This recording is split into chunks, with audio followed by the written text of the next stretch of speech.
Aluva fly ഓവറിന് താഴെ സ്ലാബിടിന് അപകടാവസ്ഥയിൽ. Aluva market മേൽപ്പാലത്തിന് താഴെ സ്ലാബുകളിടിനിട്ട് വർഷങ്ങളായെന്നും വാഹനങ്ങൾ കുഴിയിൽ വീണ അപകടങ്ങളുണ്ടാകുന്നത് പതിവ് സംഭവമാണെന്നും സമീപത്തെ വ്യാപാരികളും യാത്രക്കാരും പറഞ്ഞു.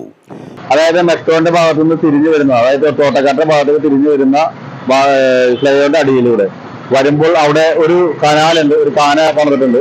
ആ പാനക്ക് കുറുകെ ഒരു സ്ലാബ് നിലവിലിട്ടിട്ടുണ്ട്.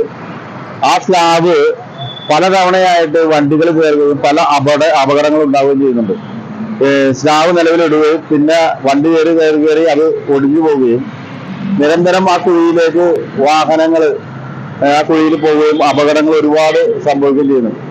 ഇതിന് മുനിസിപ്പൽ അധികാരികൾ കണ്ണു തുറന്നൊന്ന് കാണുക. കാരണം ഇത് ഒരുപാട് അപകടങ്ങൾ ഇവിടെ കഴിഞ്ഞു.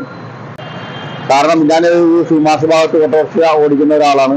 പല അപകടങ്ങളും ഞാൻ ഇവിടെ നിലവിൽ കണ്ടിട്ടുണ്ട്.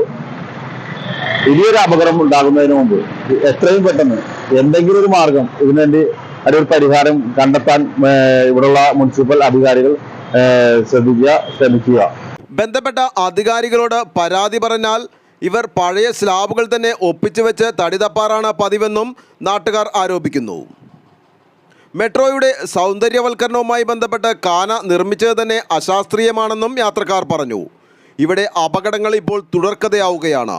മേൽപ്പാലത്തിന് കീഴെ അങ്കമാലി പറവൂർ ബസ് ഉൾപ്പെടെ തിരിയുന്ന ഭാഗത്താണ് ഇപ്പോൾ ഈ വലിയ സ്ലാബ് ഇടിന് അപകടാവസ്ഥയിലുള്ളത്. ബന്ധപ്പെട്ട അധികാരികൾ കണ്ണു തുറന്ന് എത്രയും വേഗം ഇതിനൊരു ശാശ്വത പരിഹാരമുണ്ടാക്കണമെന്നും വ്യാപാരികളും യാത്രക്കാരും ആവശ്യപ്പെട്ടു. ആലുവ ലൈവ് ന്യൂസിനു വേണ്ടി സിദ്ദീഖ് കാരക്കാടിനൊപ്പം സനൂപ് കളമശ്ശേരി.